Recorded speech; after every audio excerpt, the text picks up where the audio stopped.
Well, what's up, Queen City Youth? I hope you are doing well and enjoying small groups. We are talking again this week on last week's Sunday service, and we're still in that series called Detox. Really, we're just talking about getting rid of some of those things in our life that may have built up, some of those bad things may have built up over the course of this pandemic lockdown, and really making space for God to do something new in our life, to bring some healing, to bring some change, and or whatever it is that we may need.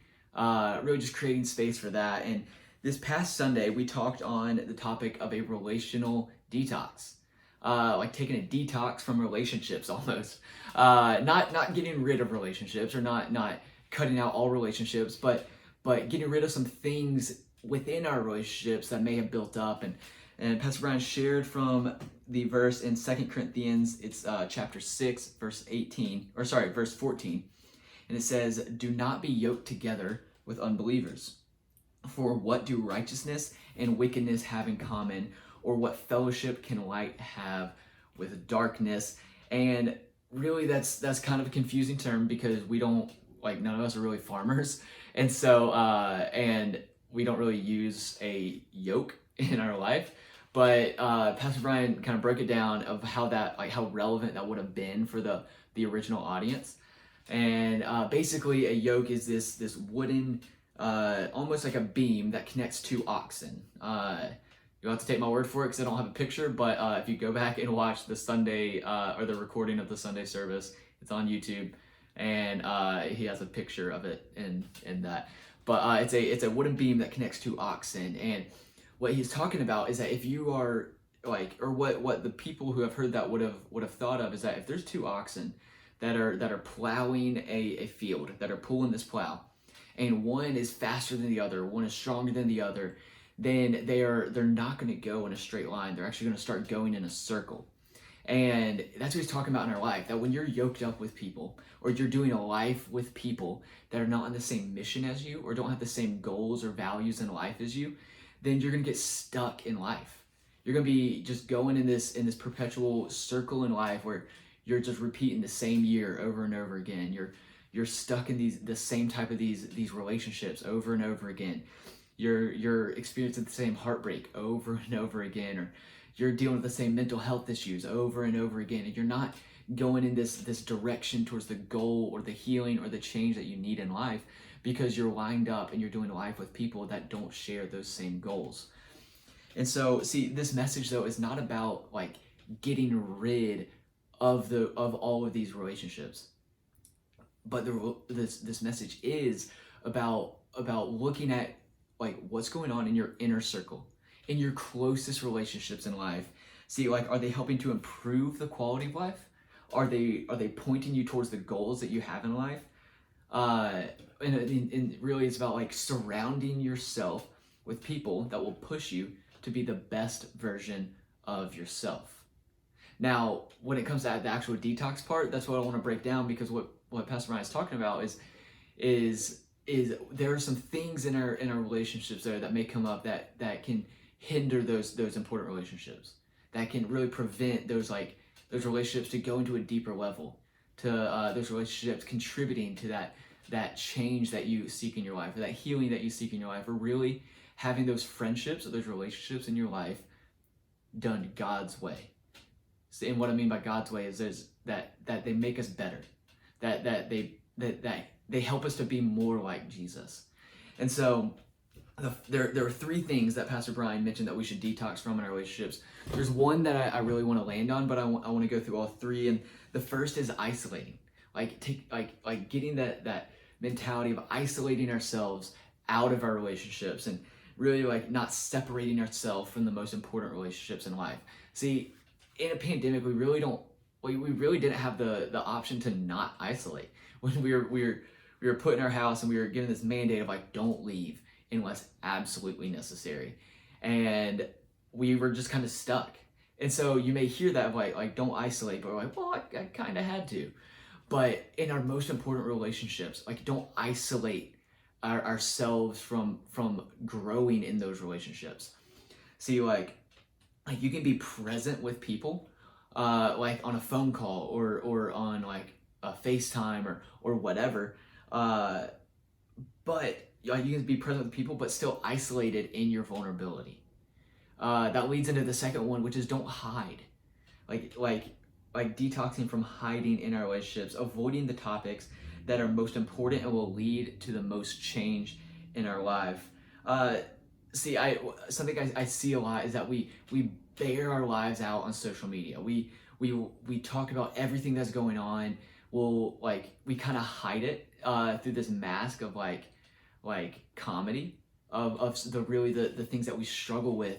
But then we sit down with people and we struggle just to talk about those struggles that we hide from when we're actually in person or in conversation. We hide having those conversations about like what is actually going on. See, we often we mask our deep and real emotional pain in those relationships where really we could be talking about it and finding that healing. So like don't hide those things that are going on in your life. Like let's talk about it, let's break it down, and let's not struggle with the same things that we've been struggling with just because we're hiding it from other people or refusing to talk about it with those close relationships. And the third thing though is having this victim mentality, like detoxing from having this victim mentality. And this is one of the more dangerous things in any relationship. And the reason why I say that is because it's like this victim mentality is that mentality of like, oh, I'm not going to hit them up because they didn't hit me up. It's that mentality of like, oh, well, they didn't check in on me, so I'm not going to check in on them. And I hear it a lot in culture today, especially on social media. It's kind of almost like this like cancel culture type thing of, well, they're not pulling their weight in their relationship, so I'm not going to pull mine. Like they're not calling me up, so I'm not going to call them up. Like I saw them hanging out with other people, but they didn't hit me up to hang out with them, so I'm not going to hang out with them. See, it's this victim mentality where we cut out relationships because we feel like we are owed something. And really, I think a lot of it is rooted deeply in pride. That we cut people out of our lives because they didn't call us first. That they didn't hit us up. So like we're gonna cut that out of what could potentially be some of the healthiest and most beneficial relationships of our lives, solely because we didn't feel like we were getting the attention that we deserved. And I bring this up because it almost happened to me with one of the most important relationships of my life right now. It was this guy I went to college with. He's right now, I think he's probably one of my best friends. And we have not lived in the same city together in 2.5 years, really since we graduated school. And this guy has had every opportunity to cut me out of his life. Because when I was going through some of the hardest months of my life, when I was really struggling with isolating. Like I was isolating, I was hiding, I wasn't having deep conversations with people, and I wasn't talking about those things in my life. And he had every reason to pull that victim card of like, oh, well, Sam's not hitting me up. Like Sam's not calling me, he's not checking in on me. But this guy was one of the most dependable people because for the past 2.5 years, almost I'd say once a week, I can be guaranteed that I'm going to get a call from him, and he's going to be checking in, and he's going to be saying like, hey, so how are things going? Like, hey, let me give you an update about what's going on in my life. These are the things that I'm struggling with. He was really open and honest about some things that were going on in his life, and the whole time I was really struggling, and it helped me out so much because I had someone in my life that even though I wasn't hitting them up, even though I wasn't calling them first, he said, you know what, I'm not going to let that slide, that I'm still going to call him, I'm still going to check in. And he really is, he really, like, he helped me walk through some of the darkest times, whether he knows it or not. And see, it really has been one of the most beneficial relationships of my life, and it wouldn't have happened, like I said, it wouldn't have happened if he had taken the easy route, if he had played the victim and really followed that like cancel culture mentality of, oh, well, Sam's not really pulling his weight, and so I'm not really gonna follow that or pursue that relationship anymore, or that friendship anymore. And Like Sam didn't hit me up this week, so I'm not going to hit him up this week. And really it has led to me benefiting so much, solely because he chose to not play the victim. And I want to encourage you with this of don't play the victim in your life. That there are people in your life that are going through some stuff that maybe you know it or not. And so while I encourage you, like, don't hide, like be honest with people, like talk about the things that are going on in your life, like don't isolate yourself from other people, like make a point of, like, if you can't be there in person, FaceTime them or give them a call, or be present here in these Zoom calls, like participate. But also, as we pursue to do that in our own lives, let's not let that happen in other people's lives. Let's not be okay with the people that, or let's not be okay with the people that are closest to us hiding. Let's not be okay with the people that are closest to us isolating themselves. Let's hit them up, even if they're not hitting you up, even if they're not calling you, even if they're not checking in on you. Let's do our part. Let's get the healing that we need, and then let's check in on the people that also need healing. Let's check in on those people that may be struggling. Let's check in on those friends that have been very dear to us that are acting a little different now. They're not texting you back like they used to. Let's stay on top of that, because while you need healing, while we all need healing, so do the other people in our lives. And see, Pastor Brian challenged us though this week to find people to invest into, find people to pour into, find people to pour into us. See, he challenged us, find people above us to pour into, or to pour into us, find people beside us that we can do life with, and find people below us that we can invest into, that we can pour into. And so what I want to encourage you with this, or what I want to encourage you with is this: it's be proactive in every relationship. Look to be open with others and find the healing that you need, but also be that person for other people.